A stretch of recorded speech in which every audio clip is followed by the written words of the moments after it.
Hello and welcome to the Ice Guys. This is the show that takes you into the world of the National Hockey League. Every game, every day, from a betting perspective. With pro sports handicappers, Ian Cameron, Alex B. Smith, and various guests from the world of hockey and sports betting. And now, here's your host, Ian Cameron.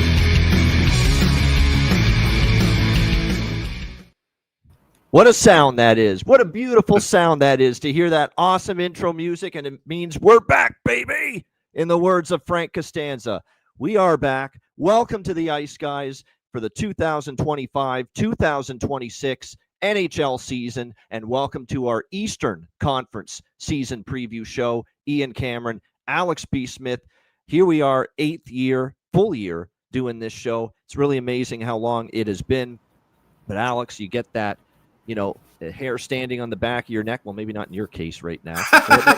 You get that the chills running down your spine a little bit when you start a brand new season of this show and, of course, of the NHL season, which will obviously drop the puck on Tuesday. It is here, and can't be more excited to get it going once again.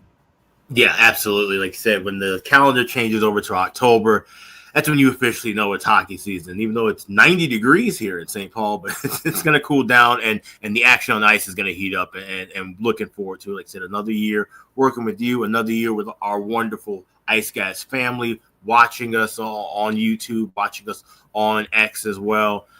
We have our brand new sponsor in Royal Cannabis.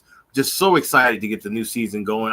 I'm looking forward to it. This is a year where, even though we're talking about a Florida Panthers team that won back-to-back cups and still rolling in as the dominant force, that things are a little different.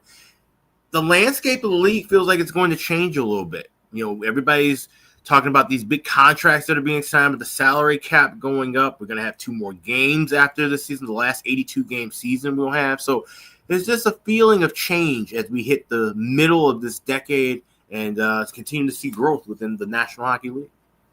No doubt. It's exciting times. Of course, it's an Olympic season where we will have the interruption in February for the Winter Olympics in Italy and the men's, obviously, Olympic tournament, which will take place with NHL players participating. So that's an exciting thing to look forward to. And yes, we will have Ice Guys coverage throughout that. No question. We will carry you through the Olympic just like we did with the Four Nations last year. And just when you look at the season ahead, you've got the storyline of the Florida Panthers looking for a three-peat in Stanley Cup championships, although will be put to the test with some major injury news here that they have suffered here in training camp prior to the season even starting. You've got a lot of coaching changes, some fascinating ones. Joel Quenneville back in the league with the Anaheim Ducks. Mike Sullivan, a multiple Stanley Cup champion, tasked with trying to turn around the tire fire and the dumpster fire of last year that was the New York Rangers. So there's just a lot of storylines coming into this year. We'll see Rick Tocchet, if he can bring immediate success with him to the Philadelphia Flyers, as he was able to with the Vancouver Canucks. So it's definitely a season with lots of things to be that are going to be fascinating to watch unfold as the season begins. Let's do some show stuff first before we get into teams that we will be talking about with the Eastern Conference. We will be doing our regular format, the format you know and love, 7 days a week, Monday to Friday, 2 p.m. Eastern, Saturday and Sunday, noon Eastern. And people will say, geez, don't you get sick of doing the same thing and not changing? Change for the sake of change isn't worth it, in my opinion. People have become comfortable and accustomed to us doing the show on weekdays at 2 p.m. Eastern. It's a really good time to do the show on weekdays because we get a lot of the morning skate news that has come down the pike before we hit the air, so we can tell you who's in, who's out, have a better idea of lineups. And trust me, when you do player props and you include player props as a big component of your analysis with each game, you want the lineup information. So to be able to give you that lineup information, as accurately as possible is very important. So to be able to have that with the 2 p.m. Eastern start time is great. Obviously, Saturday and Sunday, for various reasons, we start the show at noon Eastern. There's a lot of afternoon games on weekends, so we want to get the show done before a lot of those, if not all of those games start. And it's a bit of selfish reasons, too. Alex wants to enjoy his weekend a little bit. I want to enjoy my weekend a little bit. Usually I'm out and about places on some Saturdays, mid to late afternoon. So we want to get the show done early for that reason as well. So we've just become, comfortable with 2 p.m. Eastern through the week, noon Eastern on weekends. The fan base and the viewers and the listeners and our Ice Guys family seem to enjoy those starting times. So no reason to change. And that's why we'll be with you same times as we've been through basically from day one.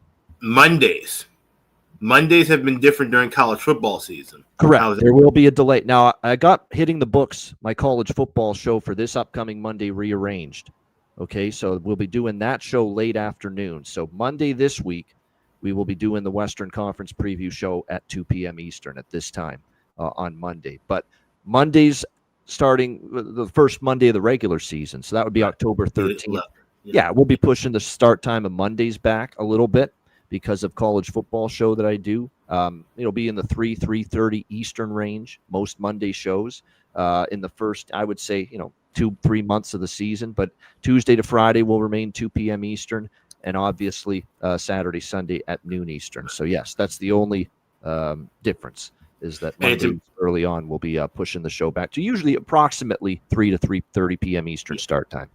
It's important to follow us on Twitter /X, me at AX Smith Sports, Ian at Bobano Bets, the show at _Ice Guys, because we will always have that posted, whether it is 3 p.m. Eastern, 3:30 p.m. Eastern. Any time changes, you can always find that on our Twitter page at the _Ice Guys. Yeah, no question. And we will be very active. Anytime we got show announcements, whether it's me, my Twitter, Alex's Twitter, the Ice Guys Show Twitter, we'll have that information for you as soon as we make it official. Betcast announcements, you name it. And by the way, the first Betcast, I'm sure we made mention of this already. Our first Betcast will be the Frozen Frenzy, which is a few Tuesdays from now. I believe it's Tuesday, October 28th. 28th, yeah. Tuesday, October 28th is when we will be doing the first Ice Guys live betcast of the season. It will be a free-for-all betcast as well, and looking forward to that. Yes, the Frozen Frenzy, which the NHL will be doing again this season. So definitely excited about that. All right, so the way we're going to go about it with the Eastern and the Western Conference Division previews is very streamlined. We're not going to be breaking down and going under the hood and talking in depth about the third and the fourth line for all these teams. If you want that kind of insight and in-depth analysis, check out our team season preview videos. They are exclusively available currently for our Patreon members. I made the decision because I want our eyeballs to the conference preview shows. Monday, I will basically make all the team preview videos free for everybody on the YouTube channel.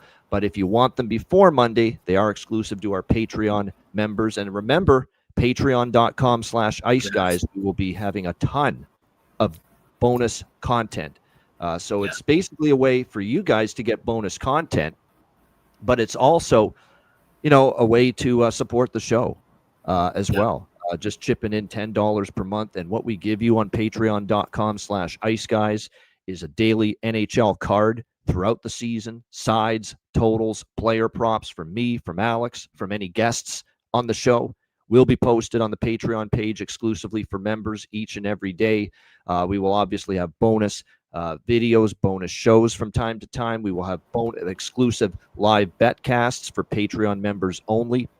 As we get later on into the NHL season, you'll see special NHL-related posts.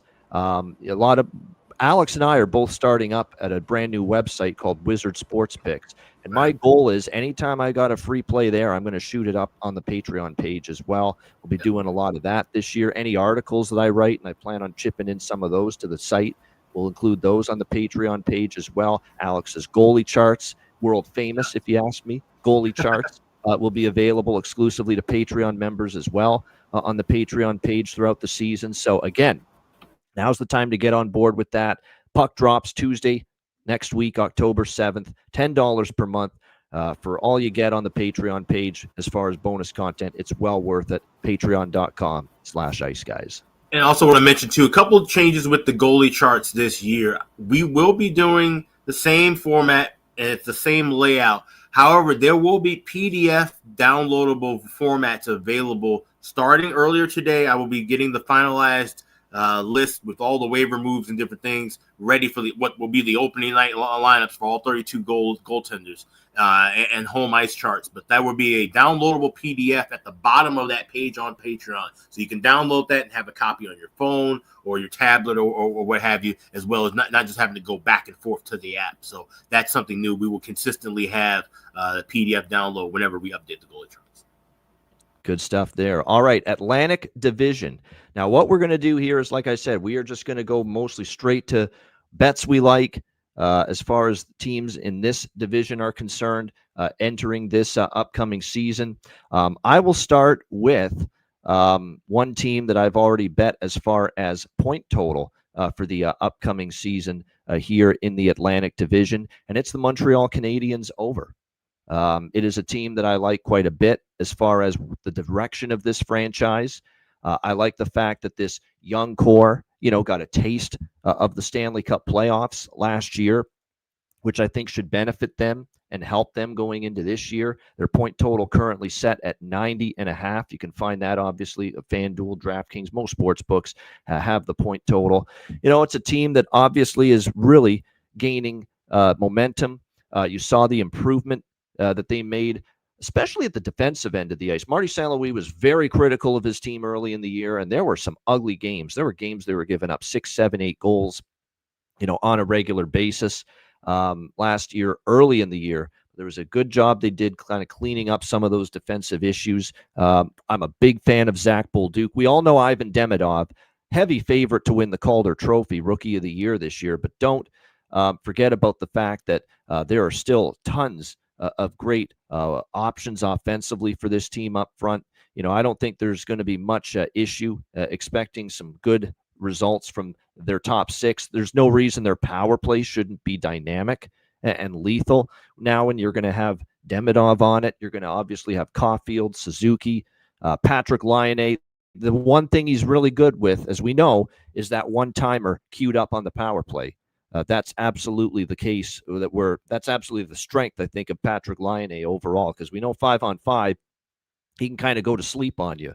But on the power play, man, he is dynamic with that one-timer. And then you've got obviously a guy that's already showed just how incredibly potent he is with the puck on his stick, and Lane Hudson quarterbacking that power play as well. But like I said, I think Montreal, you like the growth, you like the development, the Sam Montembeault, Jakob Dobish, Jacob Fowler, the goalie of the future, is also in the organization. Kaapo Kahkonen, I don't love him as a starter, but, you've got certainly him there still in the organization for depth as well.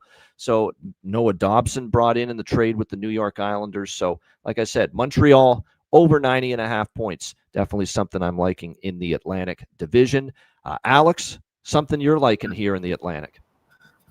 We'll just stay with that same team, and something that I was really fascinated to see is an option available only at DraftKings where I've seen it, but you can bet the over-under on how many points a team has in a given month. And so with Montreal and Atlantic, I like over 12.5 points in the month of October. I laid $1.20 with that. I think their schedule is very favorable. Even though you look at, they have 7 of the 11 games of the month on the road. You're playing against Chicago, getting Chicago coming at their home opener off of 2 tough road games that look like with Florida and Boston. You've got Seattle, Nashville, the New York Rangers, and Buffalo at home. And then you go on a road trip out west, Calgary, Edmonton, Vancouver, Seattle. I think there's plenty of chances for the Habs to get 2 points in most of those contests. So looking at least 7 wins there in the month of October, I'll take that minus $1.20. And I think I might have mentioned this when we did our Montreal Canadiens preview video. And reminder, all our season preview videos are up on the Patreon page. That Stage of Elimination, which is a great season-long prop bet available at FanDuel. I did a double sprinkle of first round and conference semifinals for Montreal, plus 220, plus 700. It's what you can find with both of those. I think there's a chance maybe they just match what they did last year, but I also think there's a chance to take another step, maybe can get to a second round this year, this Montreal team. So again, you hit one of those, you're profitable. I thought it was worth the look. I grabbed that first round look and I got plus 230. And there's a couple teams that I have that bet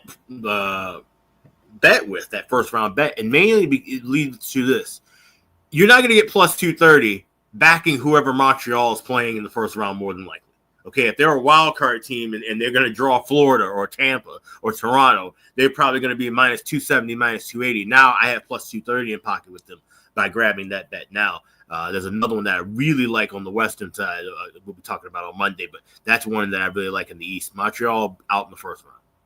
Yeah, and it's funny. I was going to get my next team I was going to bring up was those defending Stanley Cup champion Florida Panthers. So good segue to Anthony Manzano here. Welcome in, Anthony. Glad to see you. Saying Ian and Alex, with Alexander Barkov out for the season, what are your thoughts on the Panthers going after Malkin or Kopitar? I'll say this about Florida's situation. They're still very strong down the middle. Yes. Obviously, look, Barkov out is huge, massive. Not only it's not just offensively, I'd say it's more so face-offs and defense. He's like every bit as valuable to the Panthers at that end of the ice, if not more, than what he provides to you offensively. You still have Sam Bennett, you still have Anton Lundell, you still have Evan Rodriguez, and now you've got, you brought in a Luke Cunnin, you brought in Noah Gregor, who are capable of playing the center ice position that could slot in as a fourth line center. So they're very fortunate, Anthony, to your question, that they have some good depth at the center ice position, but that may not totally get them to shy away from looking more toward, I would say, the trade deadline. I don't think Bill Zito is going to be in any sort of rush to patch up the center ice position right now. I think he's comfortable, dipping the toe in the water, if you will, here in October and into November, with the center position being what it is now, with a Bennett, Lundell, Rodriguez, and Cunnin/Gregor quartet down the middle to begin the year. See how it goes. See if Florida can, hold their own, basically, with that being your center position. But like I said, certainly it may be something they will address, but I think they want to see how it starts without Barkov, without making major changes. And I think they'll wait till the trade deadline approaches before they go to that route that you're talking about, Anthony, where maybe they look at a veteran center to be added to this team prior to the deadline. I did a program the other day, and we're kind of talking about teams in the Atlantic Division. The guy really liked the Tampa Bay Lightning. I said I'm not really crazy about the Lightning. I think that they're a little bit older, a little bit slower, and I think their key pieces, they're just a little bit suspect right now. But in talking about the bottom six comparison with Tampa and Florida, and I argue that Florida has one of the best bottom sixes in all the league still, even without Barkov and Tkachuk. You're looking at just let Puckpedia looking at the depth chart. Boquist, Rodriguez, Samoskevich as your third line. Greer, Kuhn, and Gadjevich as a fourth line. Those are guys you can go to war with on a nightly basis and get some success out of it. Jesper Boquist, they were scrambling trying to find the lineup spot from last year because you had so many guys in the lineup. And we talked about that overwhelming depth that they had late in the year. Well, now we get to see that depth, plug and play. If it's next man up mentality, like it's been for a lot of teams, especially when you start talking about teams in that dynasty range, Tampa Bay, Pittsburgh, Chicago, they all had those next man up systems. So if Florida's going to be this team that can three-peat, let's see how truly deep and talented this lineup is. We're going to get that, and they're going to be tested with that right away and for the majority of the season until they make a move or, like I said, ideally, of course, Tkachuk ends up coming back to the line. Yeah, no doubt. So as far as Florida goes, I just get that sense with the Panthers that it's going to be a slower start for them in October. Now, I could be wrong. They surprised me last year with the fact that they played pretty solid in October, coming off a Stanley Cup championship. But this is different. This Tkachuk, this is your captain, Barkov, that are for sure out. And what's also concerning right now is that there are a couple other players, not major injuries, like we're not talking about they're out for months, but Tomas Nosek has been banged up here in training camp. There's an upper body injury currently plaguing Anton Lundell right now for this Panthers team. And remember, he's expected to be, their second line center in the absence of Barkov. And if he's out too to start the year, that's really going to test your ability down the middle.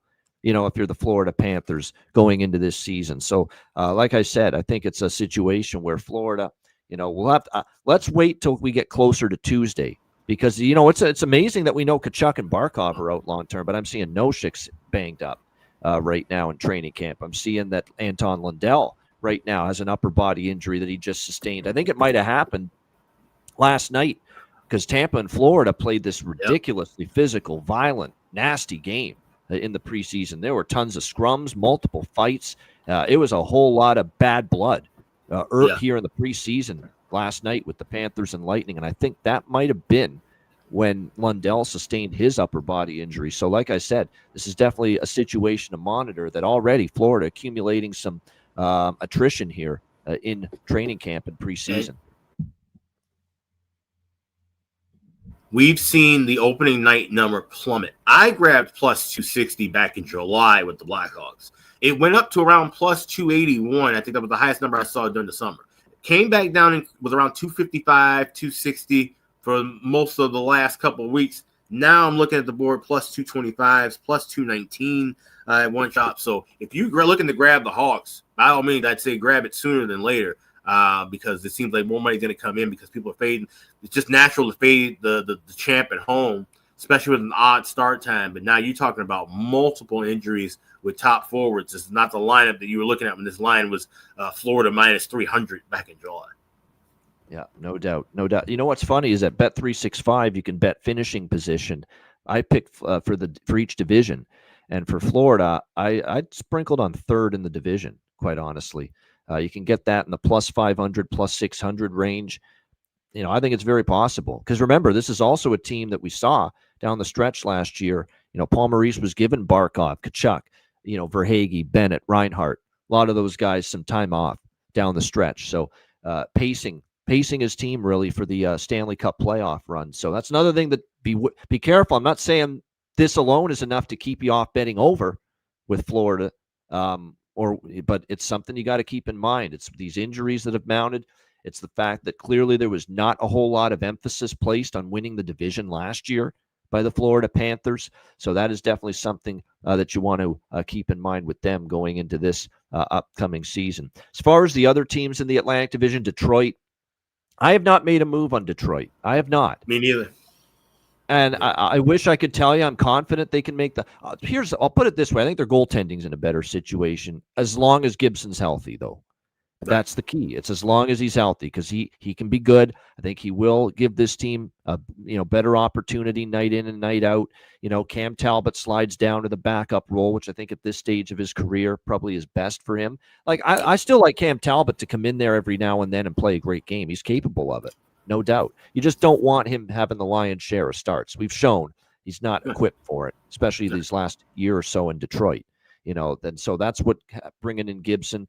I want to see Todd McClellan and Steve Yzerman, because I've only seen glimpses of Detroit here in the preseason, but I know they have some phenomenal prospects waiting in the wings. I'd almost want to see them, kick Justin Hall to the side. That guy is not consistent on my blue line. Kick Travis Hamonic to the side. He's going to get hurt by game 4. It wouldn't shock me at this stage with what we've seen from him over the years. Eric Gustafsson is not very good in his own end. He can give you a little offense and play a little power play, but he's not going to be great in his own end. Like, take these stiffs out of there. Have the guts to put Axel Sandin Pellikka in there from night one, who I think I've seen him just in preseason here. This guy can skate. He can shoot the puck. His instincts are already very impressive for such a young kid. Give him a shot. Would you rather have an up-and-coming guy that's going to be a cornerstone of your blue line, or still waste time kicking tires on Justin Hall when you're at a below-average blue line for the last 2 years, and that guy's been a big reason why. So from that standpoint, if you're Todd McClellan, I would like to see him give Axel Sandin Pellikka a chance to start the season on this roster, because you factor in that they've got Edvinsson, who I think took strides. We'd like to see him get a little more physical, but they've got something there in Edvinsson.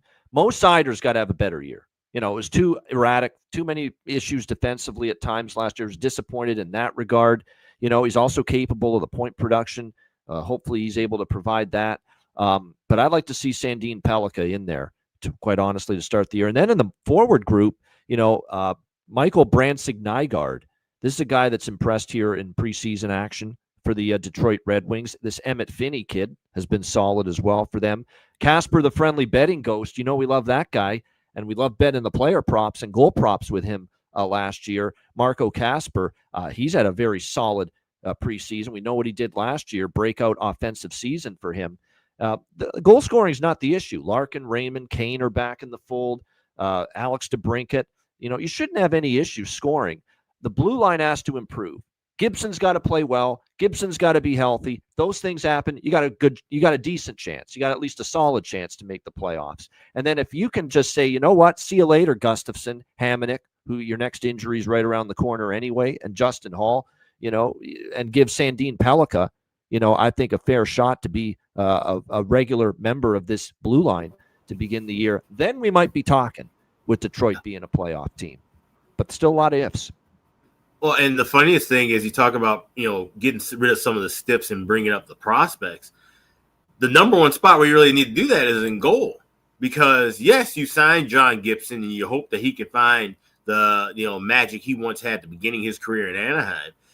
You really only hope that you have to rely on Cameron Talbot for 20 to 25 games. But Sebastian Costa's there in Grand Rapids waiting in the wings. And I think this kid, whenever he gets a chance, even if it's in brief time, even if it's in just a few starts if guys get injured, I think he's going to have a massive step. He's someone I'll be looking to bet on if he gets called up during the season at any point. Yeah, of course, other situations will apply, but my initial instinct will be to bet on this guy the first couple of games for him to show that, hey, you know what? You've been dilly-dallying around with all these bums in goal, and you believe in me here in Grand Rapids. I'm going to show you guys firsthand that I belong in Detroit. I should be the Red Wings goaltender. I think he's going to have that kind of an impact once he finally gets that chance. So he's got to break through this the ceiling that is Gibson and Talbot. And I love to see John Gibson get back to at least some form of himself too, right? Just a change of scenery. We talked about that just as important as him finally not having to be a guy to play 70 games in a year and hopefully have a better defense in front of him. But just I think the change of scenery should be huge for him. I'm sure that had to be rough just being in Anaheim, a team where, the tank was going a lot longer than certainly he was led to believe. I'm sure when he signed that deal, he wasn't thinking his whole tenure there would be basically a tankathon. So now to be with a team that's at least going to be trying to fight for a wild card spot, fighting to get in the playoffs, that should re-energize him somewhat. Yeah, Ottawa Senators, over 94.5 points for me. Yeah, I like this team, again, to build a little bit on what they did last year. And more importantly, what I like even more than that is I really think for Shane Pinto. We know we were a big fan of Shane Pinto last year, Parlay Pinto, as we like to call him. I think another big step as far as offense goes. I mean, he really had a strong finish to last year, Shane Pinto. So I think as far as his ability, to find the back of the net here for this Ottawa Senators team, there he has certainly shown capabilities. And I think you're going to see him actually get even more opportunity to play in power play here for this Ottawa Senators team for the upcoming season. So, whether I haven't seen too many player props for Pinto yet, but I'm eyeing it. Certainly the points for Pinto. Anything that you can find on him, I think and obviously game to game, we are going to be looking at certainly Shane Pinto as far as being an offensive catalyst for the Ottawa Senators this year. So interested in that. Yeah, go ahead. No, I was going to say, do we have our old breaking news sound? Apparently we do. See, I always have Twitter. I should have Twitter open when I do the show, but I'm trying to concentrate on doing the show. So you're right. When breaking news happens on the show, Alex is my eyes and ears when it comes to breaking news. But you're right. It's been a while since I've seen the, let me see if we can find it here. It should be here somewhere. Let me see here. Breaking news. Where is it? Oh boy. Maybe we don't have it in here. I thought it's preseason for us too. Yeah, there it is. No, how about breaking news? There you go. We'll just be all right. Well, we'll get the real one up in time for the season. But I'm seeing with a team in the Atlantic Division, the Buffalo Sabres, having some issues and injuries. It looks like UPL. Oh, you hear me? Oh, okay, here we go. UPL is going to be out week to week, as will Michael Kesselring. So that is humongous. If we're looking at fading Buffalo early, I might be looking at taking Buffalo's October total under, because you're talking about Alexander Georgiev and Alex Lyon as a 1-2 tandem. that's you see maybe who going else to is be the out too? Rochester Michael Americans. Samuelson and Owen Power are out too. Like they're mangled already on the blue line. Yes. Now you add Kesselring to that, And all these one of injuries your happened top yesterday. goalies. Yeah. Yep. Yeah. Not good. So I mean, you're talking about now. Here's the one thing about Buffalo. There's been recent years where they've actually started okay, and it's then fading later in the year, but they've gotten off to decent starts. Being able to get off to a decent start is going to be put to the test here, because as of right now, we're seeing, Matthias Samuelsson, Owen Power already dealing with injuries here in training camp, and now Michael Kesselring and UPL, ruled out for, longer periods of time. So, boy, a franchise that just seems, I don't know, cursed, doomed, can't get out of their own way. snake bit. Those are the kind of things that you just, don't want to necessarily see going into this upcoming season. Toronto Maple Leafs, that's really the other team I want to talk. Boston, just quickly, I bet them under, and I took a shot for worst record in the NHL on the Boston Bruins. I think both of those, I think there's potential there for Boston. It really is a mess. I feel bad for Marco Sturm, and I don't want to, I want to open the door for him to be an okay hire. But I think it's just a very difficult situation for him. It's still, I thought, a hire where, if they wanted to pay a little bit more money and go a little bit bigger, they could have maybe chosen another head coach, but very, very difficult situation for Boston. So Boston under their point total, Boston to finish last in the Atlantic Division, finishing position in the division. There's multiple books that you can find that kind of bet. Boston to finish last in the Atlantic was worth a shot, and just worst record in the NHL. Took a small shot with that too on Boston. As for Toronto, I didn't bet their point total. I'd be careful about betting their point total over, because last year I know they won the division, Craig Berube's first year. I think this year it's going to be more so just position yourself in the playoffs and go from there. Your main focus is going to be April and beyond, if you're this Toronto Maple Leafs team. But, one of the favorite props that I've mentioned here, certainly when we did the Leaf preview with Alex and with Jay Rosehill, a couple of weeks ago, was our guy. We got to sing it. Hungry Nyes, Matthew Nyes for the Toronto Maple Leafs, who last year, couldn't get 30 goals. He fell short of 29. Now, I had 20 goals for him as a season-long player prop, but I also had 30 at plus 950. Plus 950 for Matthew Nyes to score 30 goals last year. I had that in pocket, plus 950. He ends up with 29. Heartbreaking. 1 goal short of cashing that big plus 950 prop with Matthew Nyes last year. This year, I think he gets to 30, plus 115. And I also went a step further and went the 40-goal sprinkle with Matthew Nyes as well. Now, he's going to be with Austin Matthews. He's likely going to have Max Domi as well on that top line from all indications to begin this season for the Toronto Maple Leafs. So, he's going to get every opportunity. He's going to get absolutely a ton of power play time for this Leaf team as well. So, yeah, definitely a season ahead where I think Matthew Nyes continues to evolve, continue to show his ability to be a dominant power forward here in the NHL this season. Alex, before we move on from the Atlantic Division, is there anything else you want to add? No, that's about it. Everything else I got is over in the Metropolitan. All right, good stuff. So with that in mind, let's turn it over to the Metropolitan Division. When you look at this division, certainly it feels like it's on paper, it's Carolina's division to lose. They just look so on paper superior to everyone else. When you look at just the forward group with Nikolai Ehlers now coming into the fold to really supplement that. I mean, Aho and Jarvis had chemistry. They already showed that last year. And now you have a chance to put a Nikolai Ehlers with that duo. That's got the chance to be one of the best top lines in the NHL. It really does. I think there's great potential for Rod Brind'Amour with that trio. They could be just dynamic on a nightly basis. Now, things I don't like nearly as much here this year, and it looks like Rod Brind'Amour is as skeptical as me and probably Alex too, with starting the season with Jesperi Kotkaniemi as his number 2 center. And I know we had our good friend David did a great job. Big Canes fan, joined us for the Carolina preview, saying, yeah, I don't like Jesperi Kotkaniemi as second line center. I think that's a universal sentiment, quite honestly. And he's one of the guys that, didn't really step up and show out in any major way last year for the Carolina Hurricanes, especially during the playoff run. Looks like Logan Stankoven is going to be potentially someone that Rod Brindamore targets to be in that second line center spot.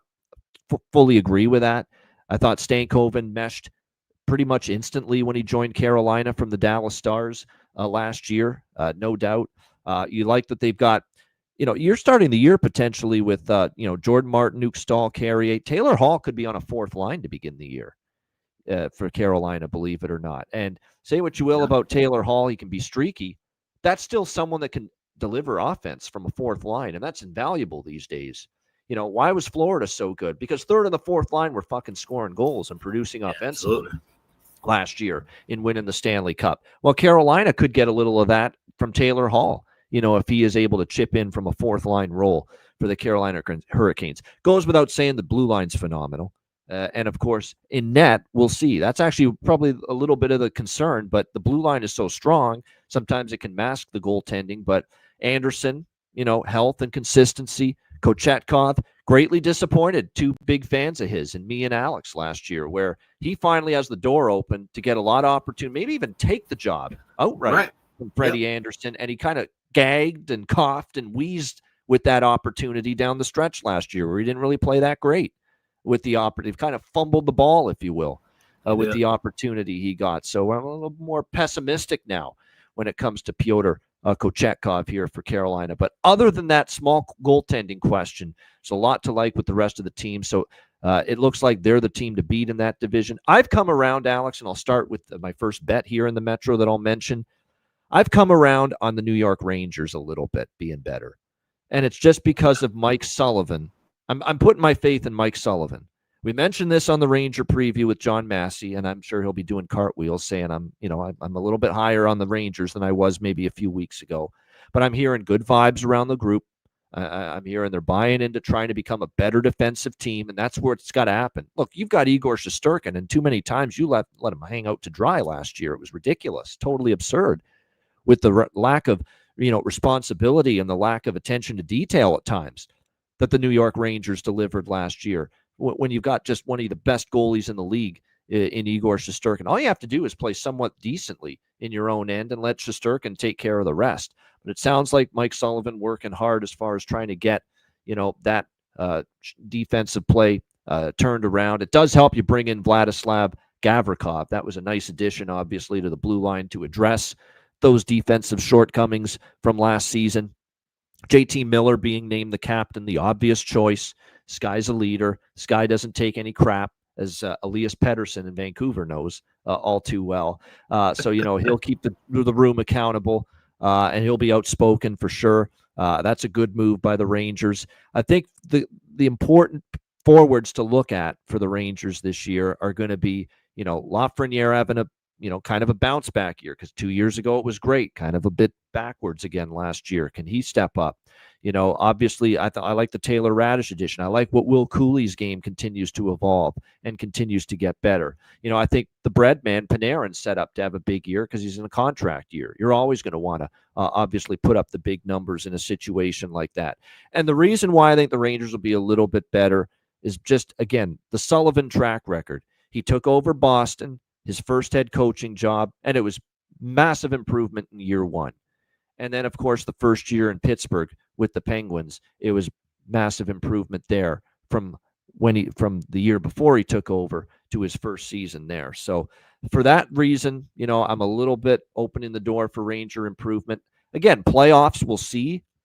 And that's why I as far as betting them to make the playoffs, I don't know if I'm fully there yet, but the 95.5 that's out there on the point total, I did put a little over in pocket there at that number. And this is just a belief in the coach and the respect that he's garnered, and the fact that, once again, in his two previous head coaching stints, remember, he's only had two previous head coaching stints, which tells you how long he was in Pittsburgh, that he's only been in two previous stints. But Boston and Pittsburgh, immediate improvement from both of those teams in the first year that Mike Sullivan took over as head coach. So that's why we'll be an arrow pointing modestly up. I'm not saying go nuts, betting the Rangers to win the division, win the cup, anything like that. We're just saying over 95.5 points, a modest arrow pointing up with a coach that knows how to get the ship turned in the right direction in the first year. Yeah, I expect them to have a bounce back, and I think it'll come early. I already bet them against Buffalo now at minus $1.14 at Bet Online. I'm sure that number will move, so maybe want to grab that. You can bet all the way up till Thursday night as of right now. I think some Friday games even at certain shops, so shop around for that. But definitely will expect to see an uptick with the Rangers, and this is definitely, like I said, a lineup where if you're looking at, I don't have a lot of point totals, but if you look at a player, Artemi Panarin's a guy that I would definitely be looking at, because either he gets a deal done and he stays in New York, or let's say things don't go well for the Rangers and they fall apart, then maybe he's part of a giant blockbuster deal at the deadline. That may rejuvenate him. I could see him being a guy where he's already got 50, 60 points heading into the deadline, and this is a struggling team, and then he gets moved and he ends up being a point per guy player the rest of the way. So you still may have some value in cashing your season-long props on him. So I think that's going to be a huge make-or-break year for him, obviously, like I said, and he's going to be one of the big catalysts whether this Rangers team gets back to the postseason. I agree with that, no doubt. Same thing with Philadelphia. This is a modest over point total bet for me on the Flyers. It's Rick Tocchet. Again, it's a guy that we saw the improvement Vancouver made when he got there. I could see, similar strides. Now, here's the thing with Philadelphia. This is a team that going into there were times last year I'm like, who the hell is going to score for this team? But then you look at this year, Zegras brought in, should help offensively. Matvei Mishkov, a full year of him. And look, we know how good Mishkov was second half of the year. Really turned it on, really hit his stride. And that was with constant clashing with John Tortorella last year.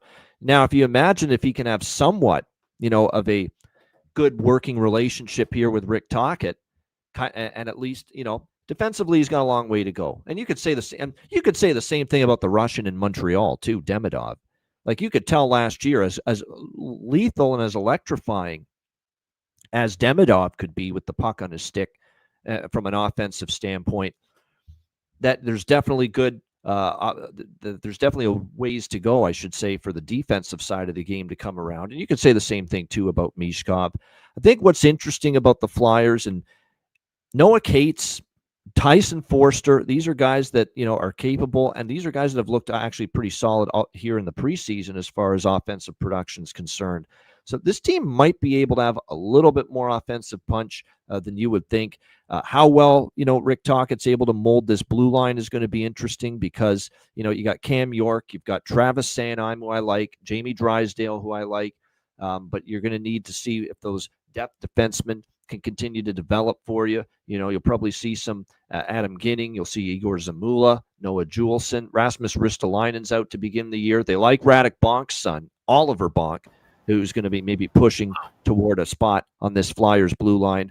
But, this is just for me, a coach that's obviously been able to turn Vancouver around and do it in relatively quick fashion. If you remember where Vancouver was, obviously, when the whole Bruce Boudreau thing went down and Rick Tocchet took over. And then that first full season of Tocchet was when things clearly got better for Vancouver. It's kind of like the Sullivan thing with the Rangers. You're just buying in to the fact that the coach was able to turn around a team kind of in turmoil, in a transition when he was there, that he could maybe do the same with the Flyers. So the over 81.5 took a small flyer, if you will, no pun intended, on that. That was pun intended. I can't lie there. But yeah, over 81.5, a small shot. And then the other Pennsylvania team, since we're in that state, this is my, Boston of the Metro Division. I think I think worst team in the division, worst team in the Metropolitan Division, the Pittsburgh Penguins. If you're going to bet division finishing position, I think Pittsburgh last is a good one.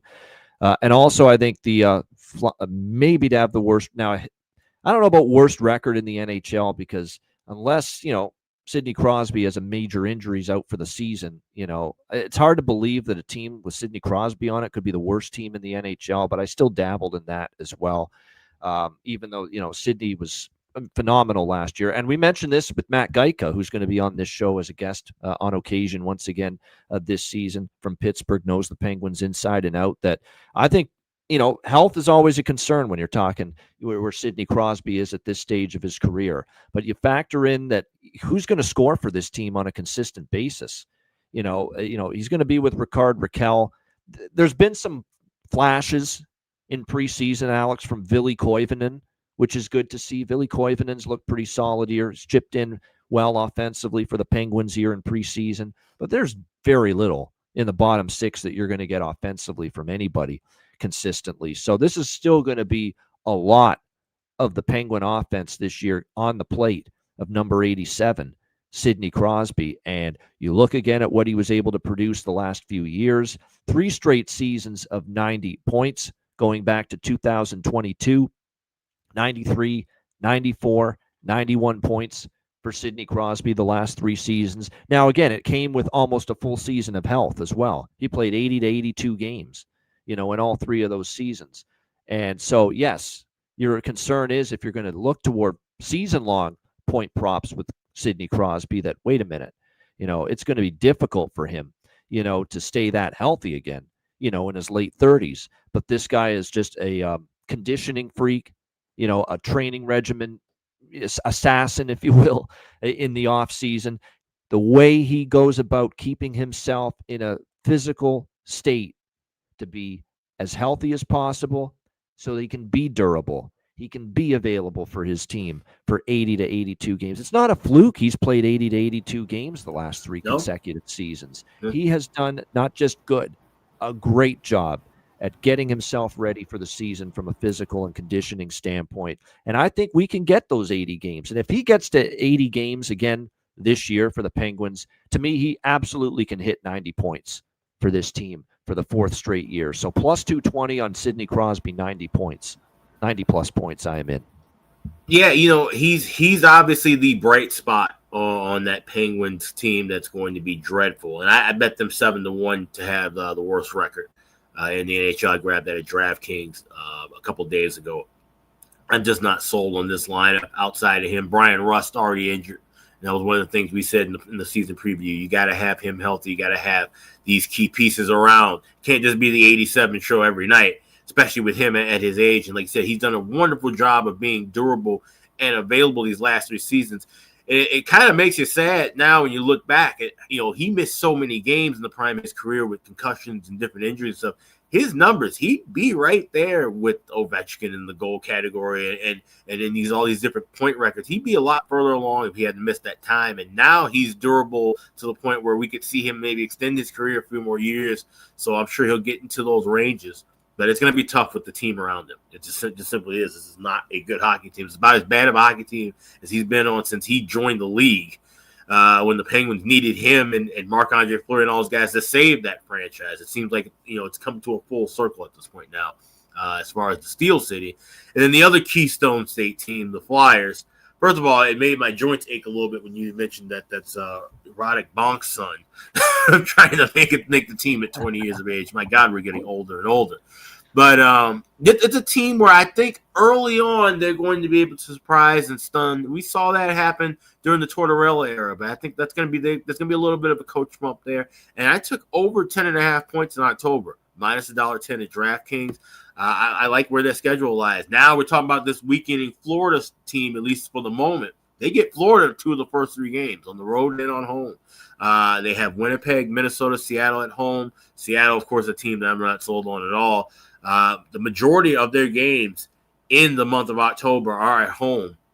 And I think they can be able to take advantage of that. So if they get 6 wins in October, we will cash that over 10.5 points. So definitely look at that. But I think eventually they fall apart. I do have some small shots on them to finish 5th place in the exact division, plus 480, 6th place, plus 380 at both of those available at FanDuel. So they won't be dead last.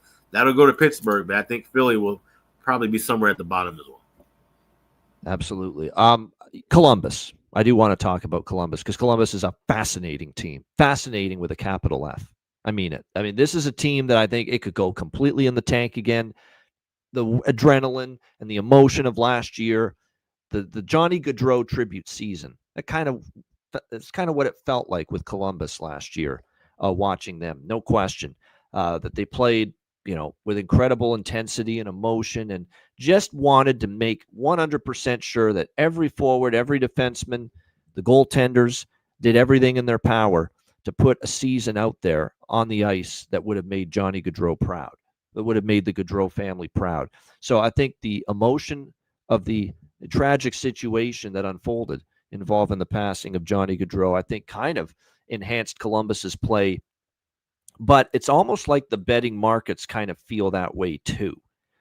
And what I mean by that is I don't know if there's value to fade Columbus necessarily, because you look at the Jackets here coming into this season, the forward group is could potentially be good, if not great, with Sean Monahan, with Kirill Marchenko, with Kent Johnson, Adam Fantilli.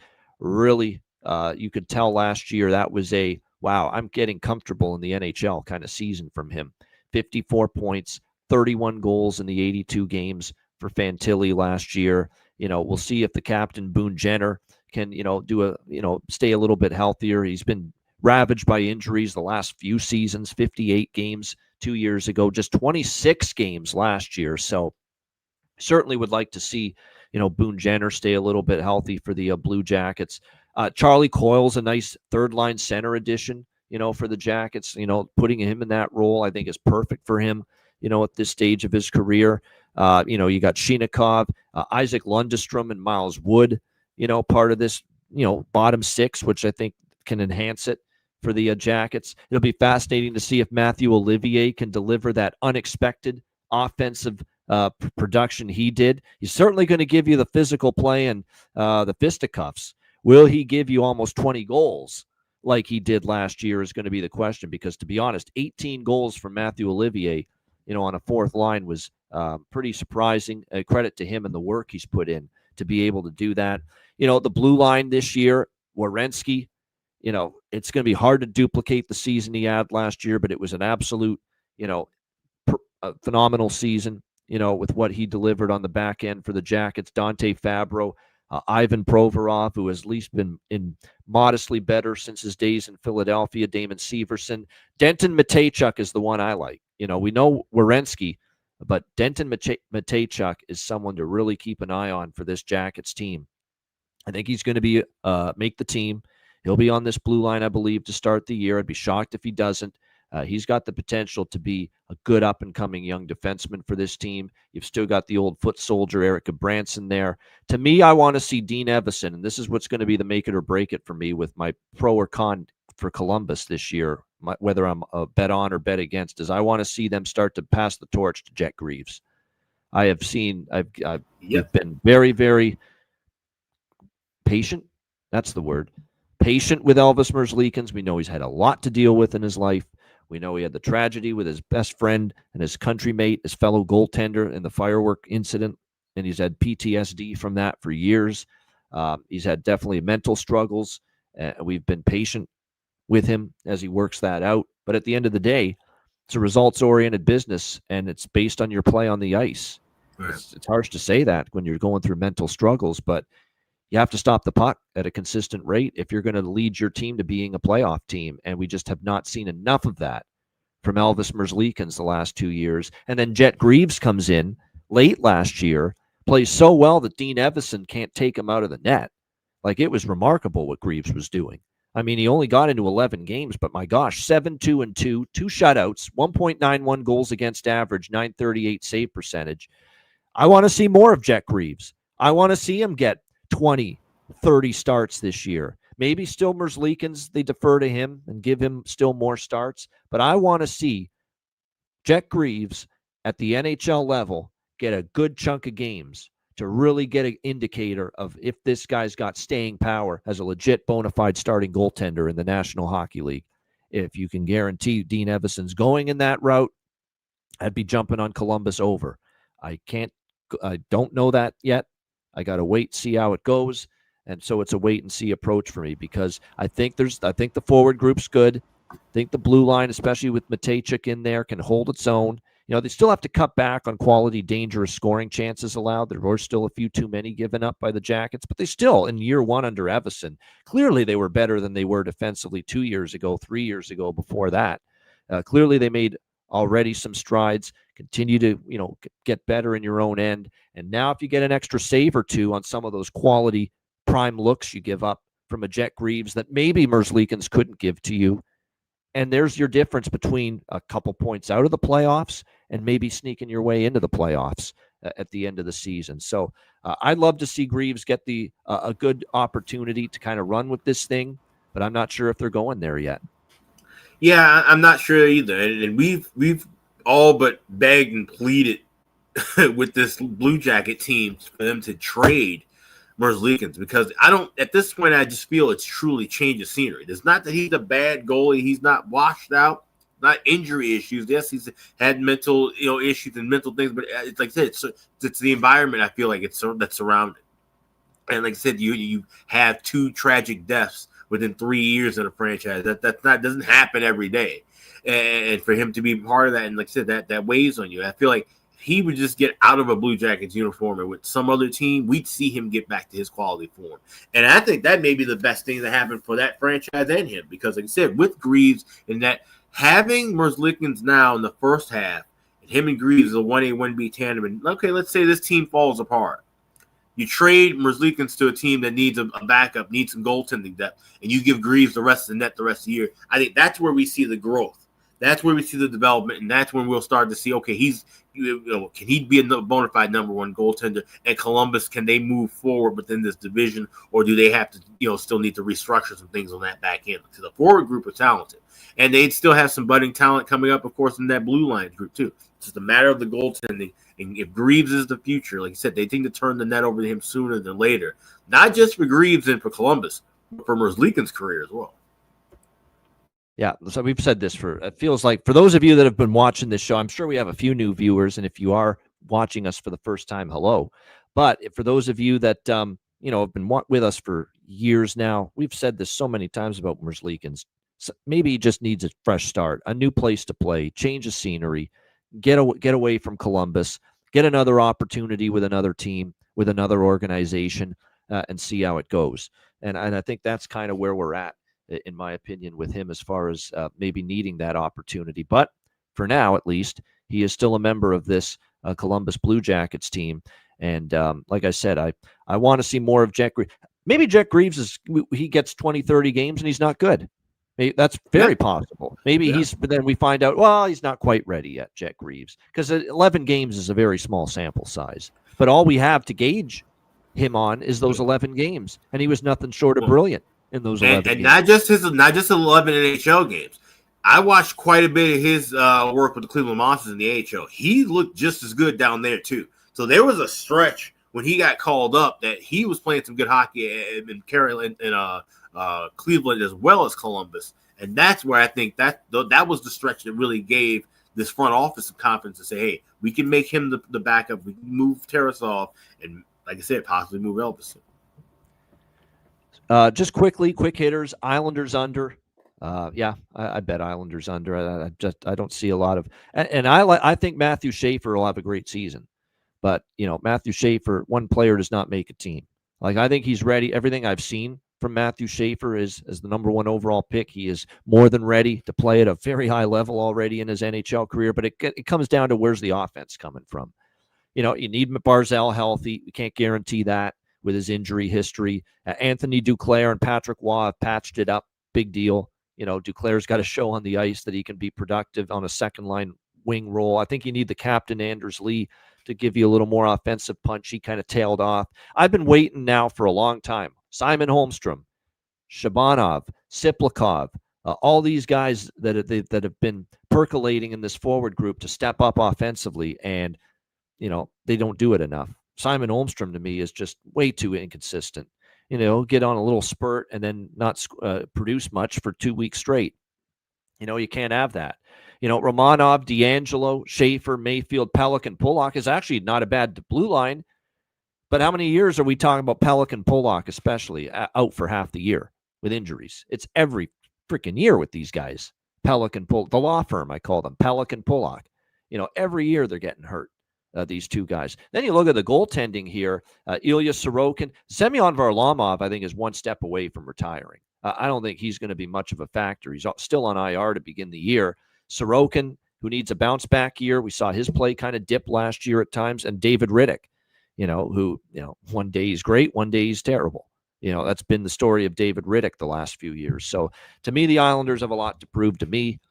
Obviously, they had that rough stretch in the second half that cost them a playoff spot, took them out of it. Patrick Waugh brought back, but, now that Matthew Darche is the GM, that's not his coach, and I think, he's going to give him a shot, but if things go south, Patrick Waugh might be looking for a new job at some point. So like I said, Islanders is a situation where I'm very pessimistic. I bet under there as far as they are concerned. New Jersey, before that will be the last team I say something about here in this division. Look, with greater health, they should be better this year. I think we all see that. I think it was just one of those seasons where everything went wrong. Jack Hughes was out for half the year. Dougie Hamilton got banged up. I mean, they had a lot of injuries last year. There's no question. But, I think the betting markets especially have accounted for improvement from New Jersey. I would much rather than the point total for New Jersey, take a small shot on them maybe to win the Atlantic or Metro away from Carolina. I don't think they will, because I think Carolina will win the division, but I think New Jersey to finish second. I did bet some of that. I think New Jersey second in the Metro division. I think they're very possible they're the second place team in the Metropolitan division this season. So that is something I bet. Devils second place, Metropolitan division finishing position. You look at their lineup, Hughes healthy.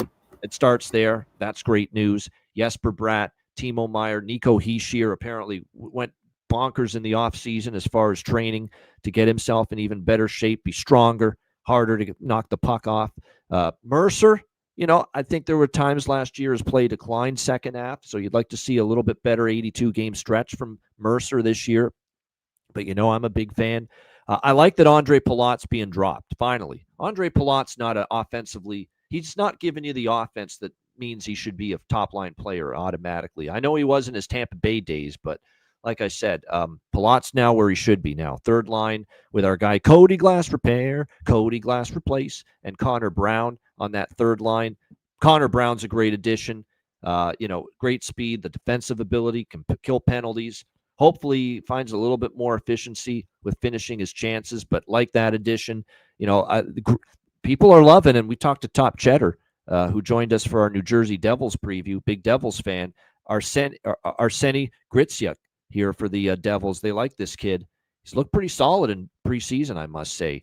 So if that guy gives you something for New Jersey, that's a positive. Siegenthaler, Hamilton, Luke Hughes, Pesce, Dylan Nemec, it'll be interesting. That blue line's pretty solid. Luke Hughes just got the big contract extension, of course. That was one of the things hanging over the Devils going into the season, but they got Luke Hughes re-upped for the long term.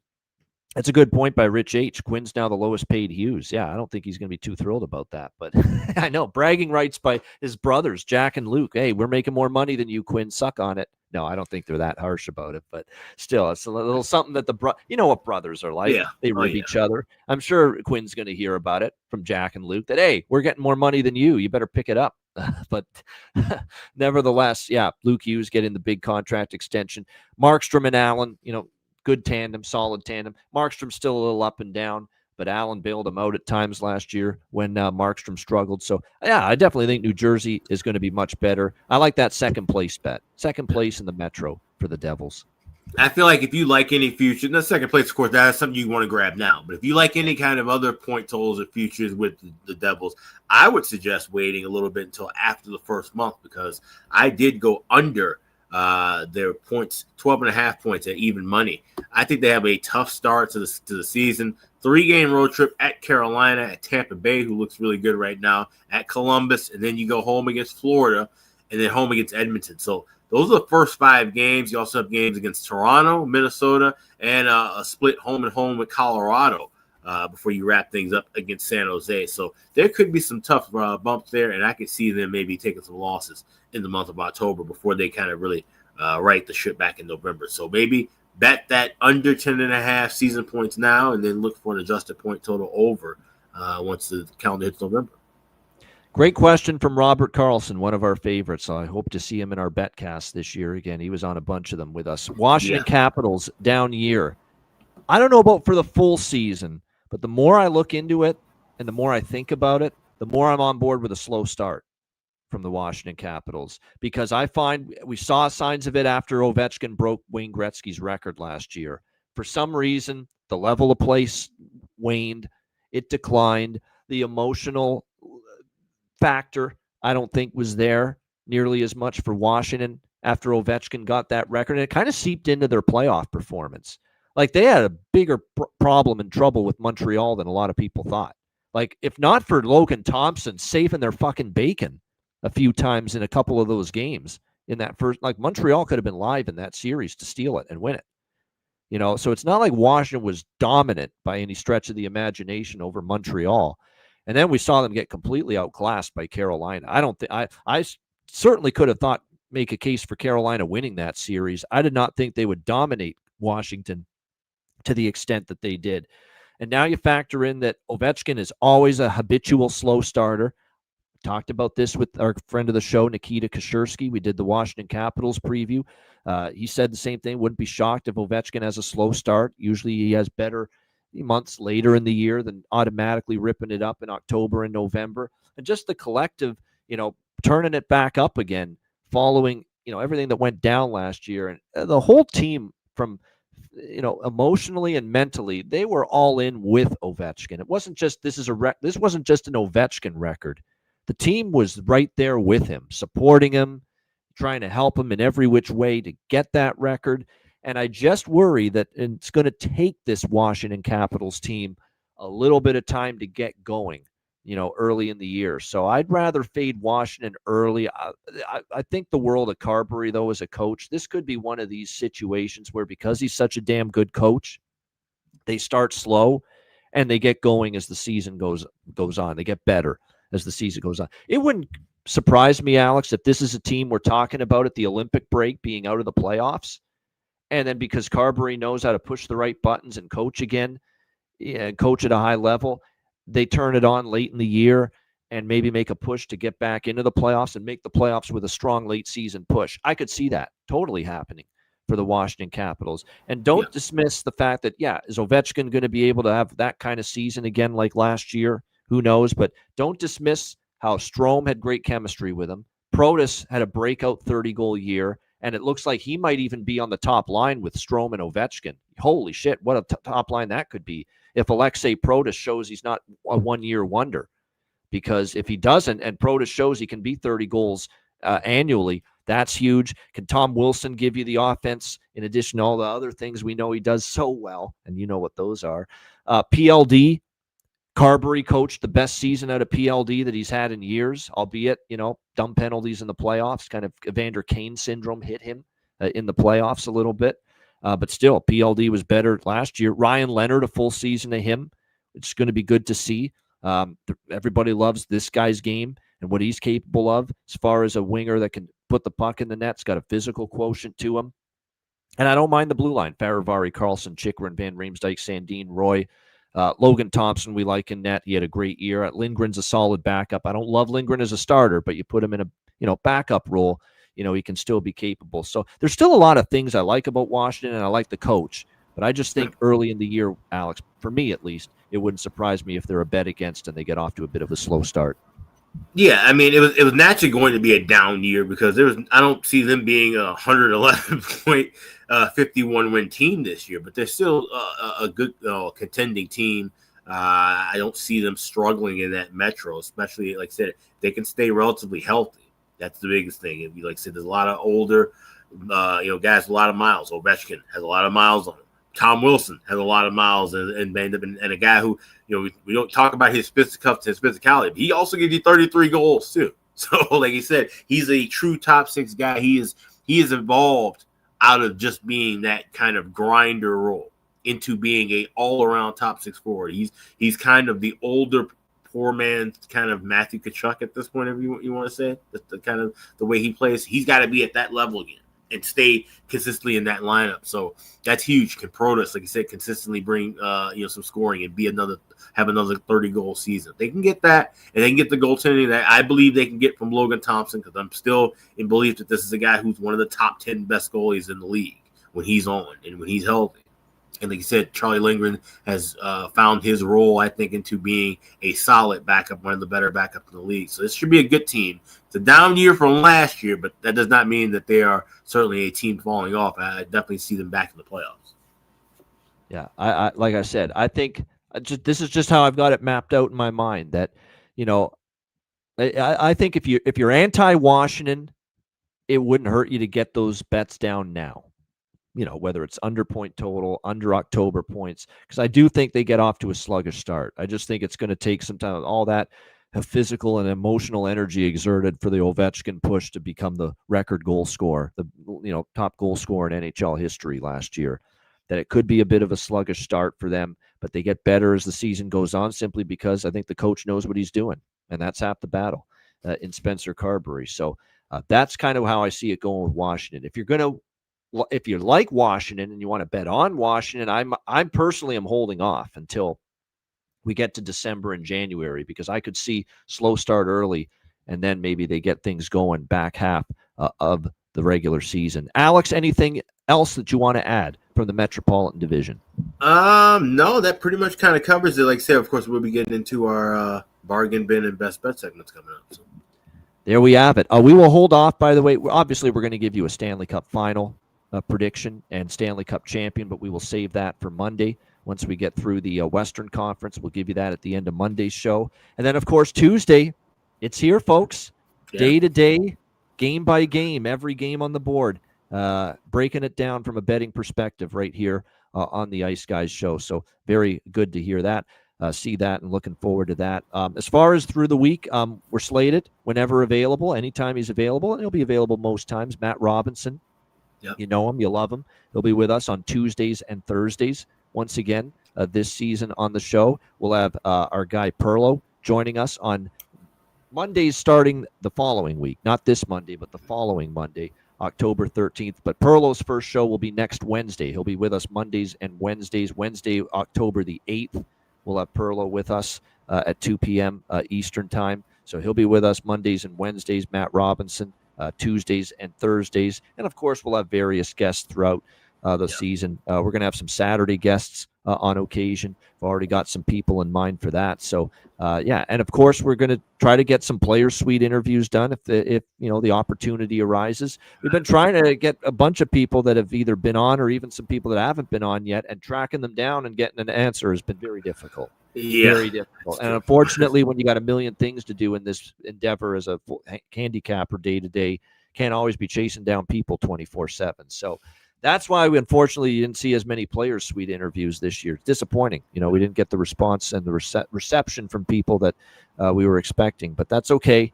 We'll power on and move forward. And looking forward, like I said, to this great season ahead. Reminder, Tuesday, October 28th will be our first live betcast of the season for the Frozen Frenzy. Looking forward to that. And, of course, a reminder, too, that we're giving you a bunch of our bets right now, a good chunk of what we have bet as far as season-long player props, futures, season point totals, you name it. But if you want the entire enchilada, I will be posting on Monday. It'll probably be Monday afternoon or Monday evening after we do the Western Conference preview show, our entire season-long props and futures card. Yeah. All of my bets, all of Alex's bets, we will post those on the Patreon page Monday afternoon or Monday evening, exclusively for our Patreon members. So make sure you check it out, patreon.com/iceguys, just $10 a month. And again, you got to get used to saying the spiel that I delivered every time we hyped up Patreon last year. Goalie charts, totals charts, power ratings, live exclusive betcasts, daily betting card, sides totals, player props, all that and more every single day on the Patreon page. And again, your $10 per month Patreon membership subscription goes a long way to supporting the show and keeping us going long term. So make sure you get on board. The season's here. It's October the 3rd. Time to get that subscription going again if you've been a Patreon member in the past. And also if you have never been a Patreon member before, we implore you, trust me, $10 per month. It'll be well worth it. $10 per month, patreon.com/iceguys. Yeah, and I just want to say, like I said, for those who are joining us for the first time, maybe listening to this podcast for the first time, and you're saying, okay, I like this content, I like the show, but I may not be able to catch it every day, or there may be some scheduling conflicts where I'm not going to be able to get to listen to the show in time to hear what we're talking about for the games that night. Having the Patreon subscription and getting those picks and being able to get the picks an hour before the games to help you make your bets and make those decisions. It's one of the most invaluable deals in sports betting right now. So definitely take advantage of that. And like I said, all the great content, the extra content that we will be bringing you all season long. Also check out the Ice Guys store as well. We still got the store up and running. It's iceguys.myspreadsshop.com. Like I said, the weather's warm now, but it's going to get cool soon. So now time to get a great hoodie like one of these. You can get T-shirts. We've got caps. We've got mugs. We've got even little stuffed animals for your kids. We've got all kinds of wonderful items at the Ice Guys store, and you can get that. And for the next 3 days, you can save 20% off. Just hit the redeem button at the top of the page. Add the items to your cart. 20% will be taken off the checkout. So check out the Ice Guys store. That's iceguys.myspreadsshop.com. Make sure you check it out. Yeah, the Ice Guys store's got great merch. I'll be rocking it. We will bust out the shirts and some of the stuff that I've already got here. It's great stuff. Great merch there at the Ice Guys store. So make sure you check that out. iceguys.myspreadshop.com. All right, it's that time where we pause for our sponsors and then our first bargain bin special, albeit season long bargain bin special bet and season long best bet. But hey, it's a start. Our first bargain bin special of the night and our first best bet segment coming up in just a moment, right after we hear from our brand new smoke sponsor for the Ice Guys show, our good friends at Royal Cannabis.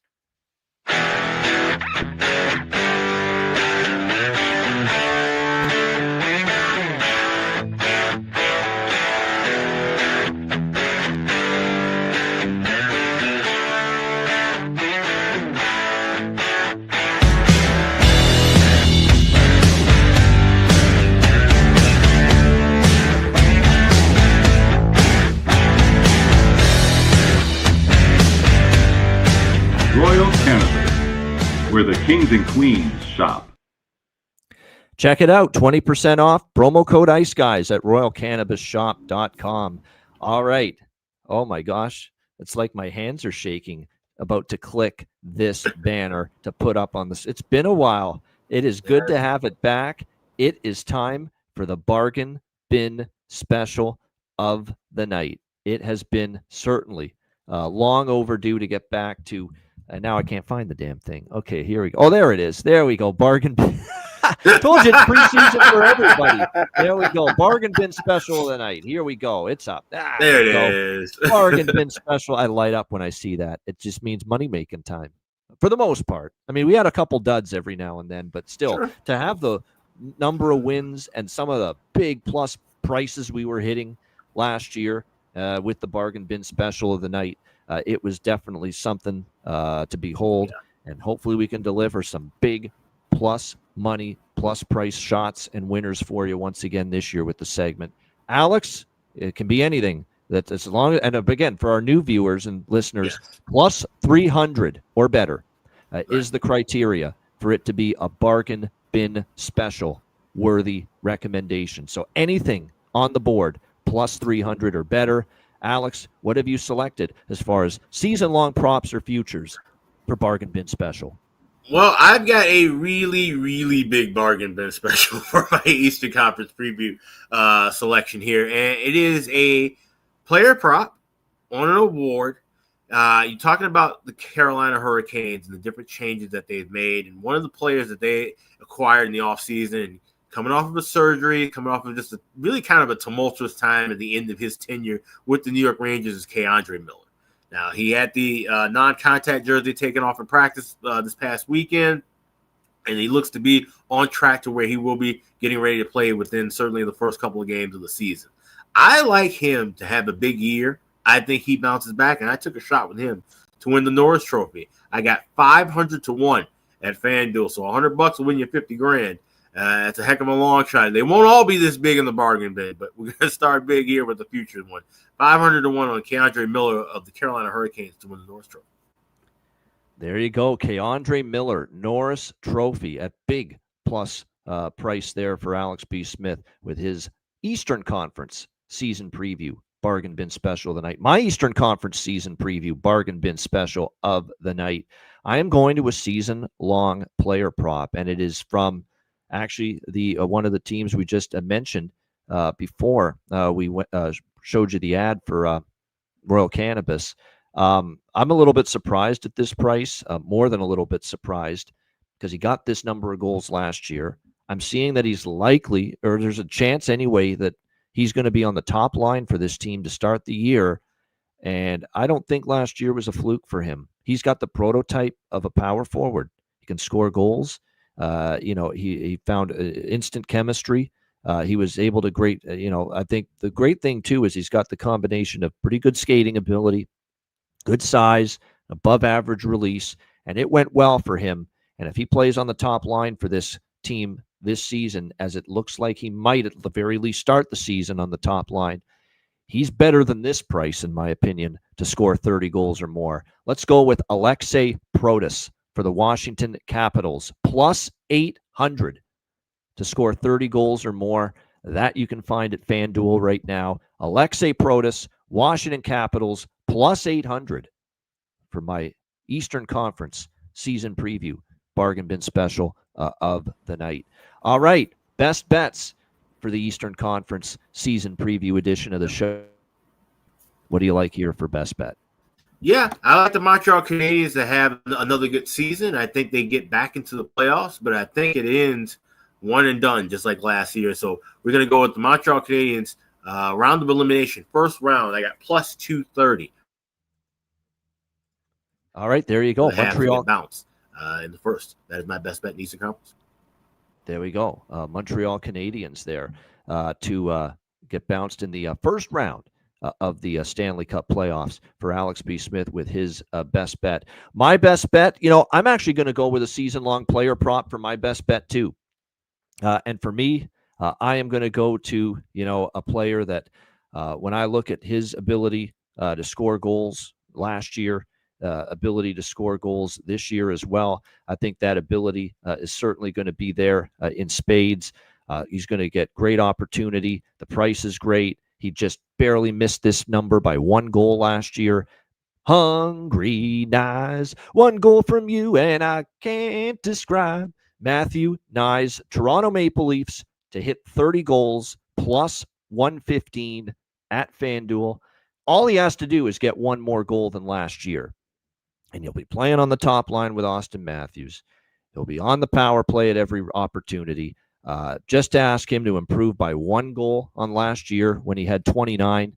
I think that is very much doable for Matthew Knies. So Matthew Knies, Toronto Maple Leafs, 30-plus goals, plus 115 for my season-long best bet here on the Eastern Conference season preview show. That's a wrap. Great to be back. A little kinks. It's been a while.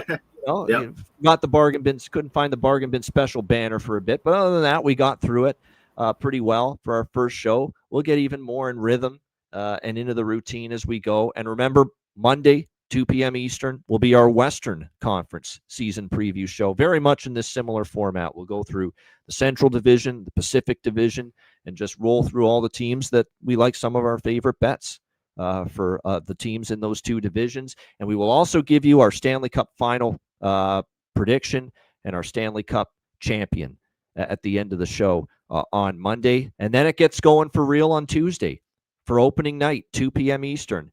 And we will be breaking down every game on the board throughout the NHL season, 7 days a week, right here on the Ice Guys. A reminder, the Ice Guys is live 7 days a week, Monday to Friday, 2 p.m. Eastern, Saturday and Sunday, noon Eastern. And if you can't watch the show live, download the Ice Guys podcast in audio form on all major podcast providers: Google Podcasts, Apple Podcasts, Spotify, Stitcher, iHeartRadio, Amazon Music, and more. Download the Ice Guys podcast when you can't watch the show live. For Alex B. Smith, I'm Ian Cameron. This has been your NHL Eastern Conference season preview edition of the Ice Guys, and we will be back with you on Monday, 2 p.m. Eastern, for the Western Conference preview show right here on the Ice Guys.